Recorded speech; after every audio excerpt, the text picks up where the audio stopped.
নমস্কার বন্ধুরা, সকলে কেমন আছো? এই দেখো, অভিনন্দনকে নিয়ে এটিএমে টাকা তুলতে এসেছি। আমি কোনোদিন যাই না, ঘুরতে যাবো এই জন্য টাকা তুলতে এসেছি।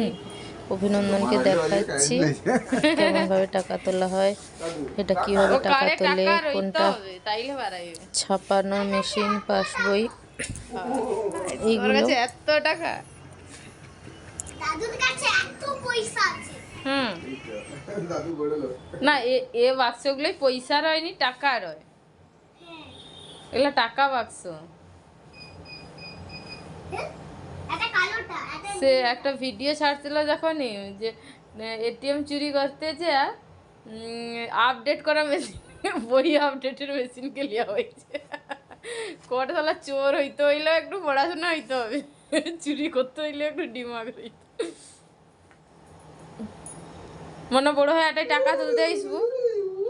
হ্যাঁ, তুমি অনেক বড় হ্যাঁ টাকা তুলতে আসবো।